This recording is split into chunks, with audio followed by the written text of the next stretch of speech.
Necesito que vengas. Es urgente. Esa fue la llamada que recibí el otro día del padre Ernesto, un sacerdote que me ayudó con el caso de Mariana, una chica que había tenido una opresión demoníaca. Su voz sonaba distinta, tensa. En todos los años que lo conozco, jamás lo había escuchado hablarme de esta manera. Me pidió que nos encontráramos en un café alejado de su parroquia, lo cual ya de entrada me pareció bastante extraño. Ernesto es un tipo práctico. Si necesita hablar conmigo, siempre me cita en su sacristía o en su oficina. Nos vimos el jueves por la tarde en un bar de Constitución. Llegó con ropa de civil, jeans y una campera. Ni siquiera traía el alzacuello. Se sentó y pidió un café cortado que ni siquiera tocó. Se sentó, pidió un café cortado, el cual ni siquiera tocó, y fue directamente al grano. Necesito que investigues algo, pero tiene que ser muy discreto. Muy discreto. Me contó que había un sacerdote en la diócesis, el padre Carlos Mencibal, que llevaba más de 30 años en la parroquia Nuestra Señora del Carmen, en Flores. Era un tipo respetado, querido por los feligreses, con fama de santo. Pero Ernesto había empezado a recibir algunos comentarios bastante extraños de él. No era nada concreto, solo era una incomodidad un poco inquietante. Un joven diácono le había dicho que el padre Carlos le daba como mala espina. Otro cura mencionó que prefería no confesarse con él directamente. Pequeñas señales que por separado no significaban nada, pero cuando las juntabas ya empezaban a formar como un patrón. ¿Por qué no lo investiga la iglesia?, le pregunté directamente. Ernesto me negó con la cabeza, porque, si me equivoco, destruyo la reputación de un hombre inocente que dedicó su vida a Cristo. Y si tengo razón, y se quedó callado. Prefiero que alguien de afuera me lo confirme primero. Me dio la dirección de la parroquia, algunos datos básicos. El padre Carlos tenía 68 años. Era de Tucumán. Llegó a Buenos Aires en 1992. Vivía solo en la casa parroquial. No tenía ni siquiera una familia conocida. Daba misa todos los días a las 7 de la mañana y confesiones los martes y viernes por la tarde. Una cosa más, me agregó Ernesto, antes de irse.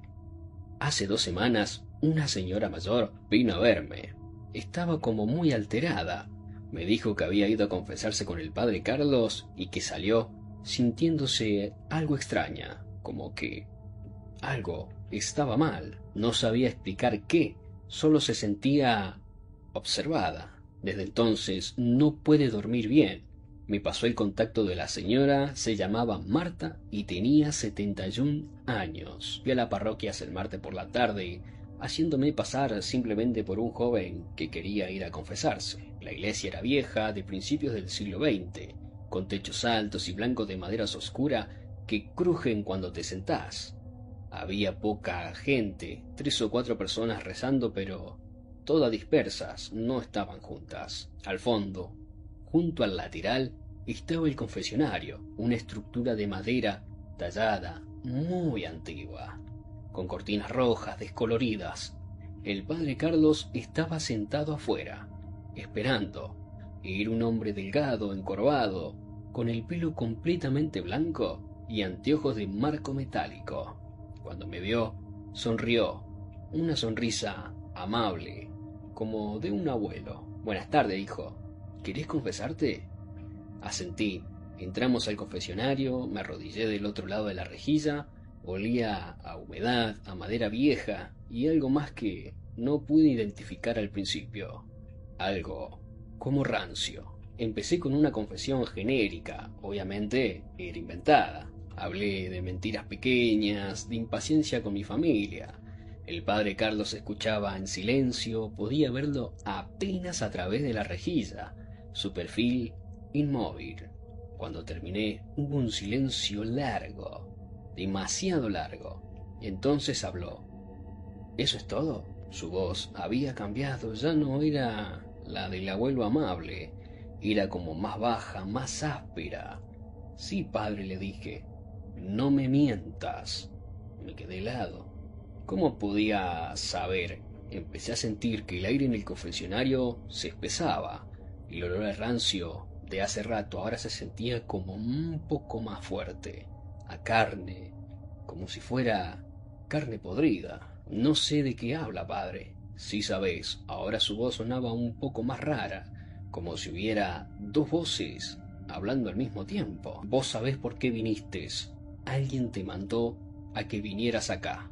El corazón me empezó a latir más fuerte. Quise levantarme, pero era como si algo me lo impedía. No físicamente, era como si una parte de mí no quisiera hacerlo. Como si levantarme fuera a admitir que tenía miedo, el cual sí tenía. A través de la rejilla vi que el padre Carlos había girado la cabeza. Ahora me estaba mirando directamente, y sus ojos no estaban bien. No puedo explicarlo mejor. Eran sus ojos, pero había algo detrás que no era él. Te voy a decir algo, me susurró. Y ahora sí, las dos voces eran claramente distinguibles. Hay cosas que no se deben buscar. Hay puertas que no se deben abrir. Y vos acabás de tocar una.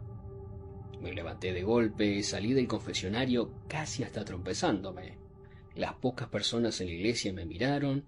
El padre Carlos salió detrás de mí con su sonrisa de abuelo buenito nuevamente. ¿Te sentís bien, hijo?, me preguntó. Sí, me siento bien. Obviamente le mentí. Gracias, padre. Salí de ahí caminando rápido. Cuando llegué a la esquina, miré hacia atrás. El padre Carlos seguía en la puerta de la iglesia, mirándome. No se movió hasta que doblé. Esa noche llamé a Marta, la señora que había ido a ver a Ernesto. Accedió a reunirse conmigo al día siguiente en una confitería cerca de su casa en Caballito. Era una mujer menuda, con el pelo teñido de castaño y manos bastante temblorosas. Pidió un té que tampoco tomó. No sé si puedo contarlo, me dijo. Suena a que es una locura. Le aseguré que nada de lo que me dijera me iba a parecer una locura. He escuchado de todo, le conté. Me contó que llevaba años confesándose con el padre Carlos, que era su confesor de cabecera. Siempre ha sido un hombre amable, comprensivo, pero hace un mes algo cambió. Ella fue a confesarse un viernes por la tarde. Le contó cosas personales, inseguridades, miedo. El padre Carlos la escuchó completamente en silencio, como era habitual. Pero cuando terminó, él le dijo algo que le heló la sangre. Sé dónde vivís, Marta. Sé que vivís sola. Sé que tu hija no te llama bastante seguido. Ella pensó que era raro, pero tal vez él lo recordaba de confesiones anteriores. Recibió la absolución y se fue. Pero esa noche, cuando estaba por irse a dormir, escuchó como algunos susurros, muy bajitos. No entendía las palabras, pero reconoció la voz. Era el padre Carlos. Los susurros continuaron noche tras noche, siempre cuando ella estaba sola, siempre justo antes de irse a dormir. A veces decía su nombre y otras veces parecían como si estuvieran rezando al revés, palabras en latín que no comprendía, pero que le producían náuseas. Dejé de ir a esa parroquia, me dijo, con los ojos húmedos, pero los susurros siguen. Anoche lo vi. ¿Vio qué?, le pregunté. Al padre Carlos, parado, de pie, al lado de mi cama, solo por un segundo. Cuando prendí la luz no había nadie. Le creí. He visto suficientes casos para saber cuando alguien miente o directamente está delirando. Marta no estaba haciendo ninguna de esas dos cosas, te lo puedo asegurar. Necesitaba más información. Busqué directamente registros eclesiásticos. Pedí favores a contactos que tengo en los archivos diocesanos.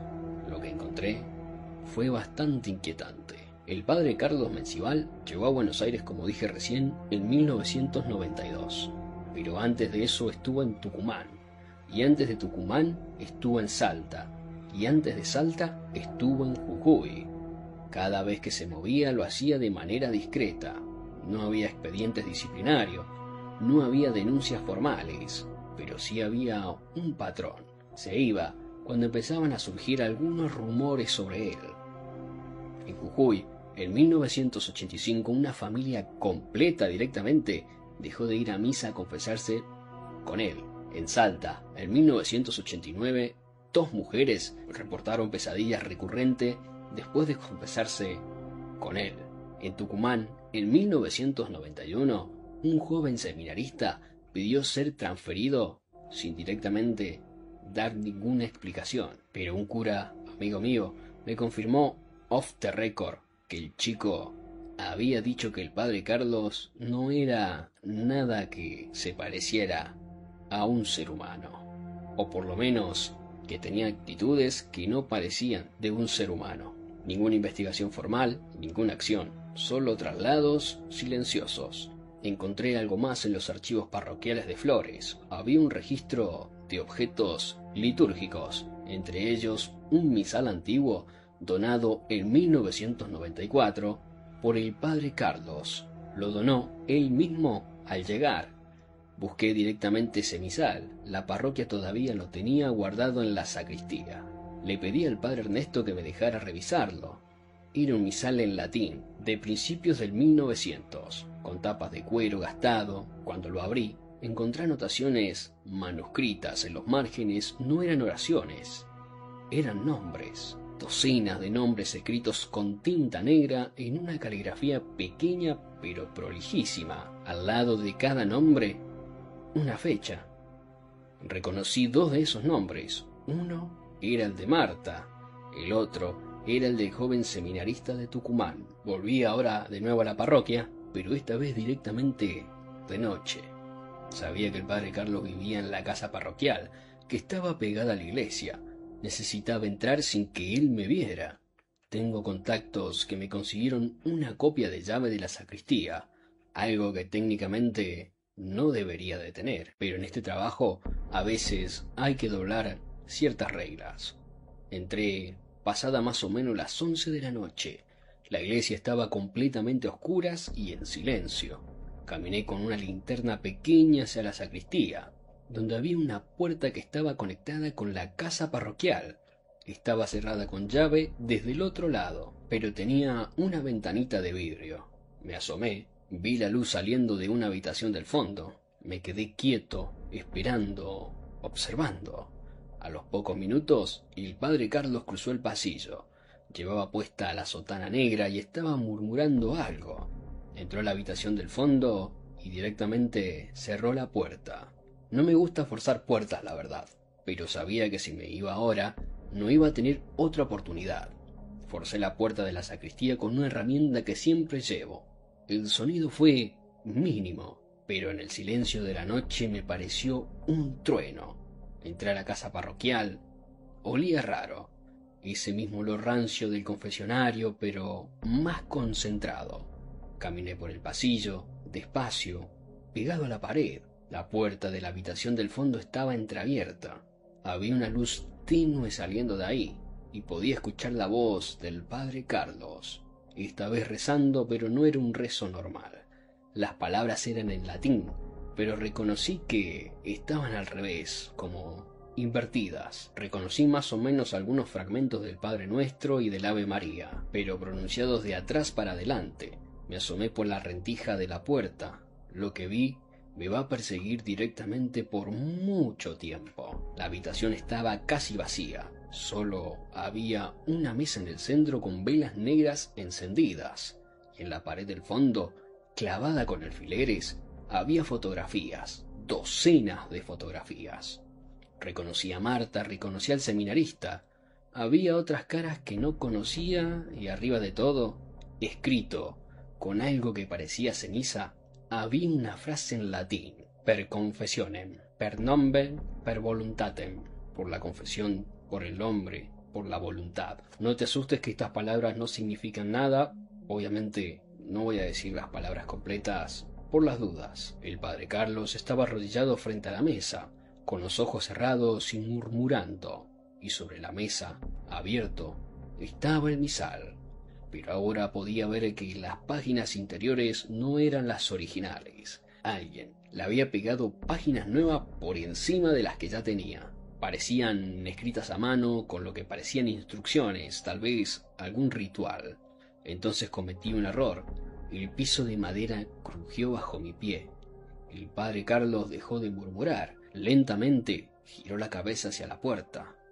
hacia mí, pero no se levantó, solo me miró y sonrió. Sabía que ibas a volver, dijo, con esa voz doble. La verdad es que te estaba esperando. Verdaderamente me cagué de miedo. Directamente salí corriendo. No me importaba el ruido, no me importaba nada. Corrí por el pasillo, por la sacristía, salí a la iglesia. Detrás de mí podía escuchar pasos lentos, calmados. Él no corría, no necesitaba correr. Llegué a la puerta principal de la iglesia, estaba trabada. La sacudí, la golpeé, no se abría. No podés irte, escuché en voz baja. No todavía. Ahora ya sos parte de esto, pibe. Me di vuelta y el padre Carlos estaba parado en medio de la nave central, entre los bancos, bajo la luz mortecina que entraba por los vitrales. Su sombra era demasiado grande. El golpe directamente la destrabó y pude salir a la calle. Corría 2 cuadras sin parar. Cuando finalmente me animé a mirar para atrás, no había nadie, pero sentía que, la verdad, que me estaba mirando. Llamé al padre Ernesto directamente esa misma noche. Le conté todo. Hubo un silencio largo del otro lado de la línea. Tengo que reportar esto, me dijo. Pero necesito las pruebas, las fotografías del misal. No voy a volver ahí, le dije. No hace falta. Yo voy a ir. Con otros curas directamente voy mañana. Al día siguiente, Ernesto fue con 2 curas más y un representante de la diócesis. Entraron a la casa de la parroquia con una orden del obispo. La habitación del fondo ahora estaba vacía. No había fotografías, solo una cama vieja y un crucifijo que estaba colgado en la pared. El misal seguía en la sacristía, pero cuando lo revisaron solo tenía las páginas originales. Nada de nombres ni nada de anotaciones. El padre Carlos los recibió con amabilidad. Les ofreció un café, dijo que todo era un malentendido, que yo probablemente había tenido una crisis de ansiedad. Lo peor de todo es que los curas no encontraron nada, pero Ernesto me llamó esa noche. Hay algo que tenés que saber. Revisamos los registros y el padre Carlos Mencibal no existe. ¿Cómo que no existe?, le pregunté. No hay registro de su ordenación, no hay certificado de estudios, no hay nada. Es como si hubiera aparecido de la nada en 1978. ¿Y cómo pudo ejercer durante todos estos años? La verdad es que no lo sé. Los papeles están ahí, tienen los sellos correctos, las firmas correctas, pero cuando rastreas el origen, no hay nada. Es imposible, lo sé, pero es así. Me quedé en silencio. La verdad no sabía ni qué decir. Ernesto continuó y me dijo que lo van a trasladar otra vez. Dijeron que por su edad merece un destino más tranquilo. Va a ir a una parroquia chica en Corrientes. Tiene que haber algo que se pueda hacer, le dije.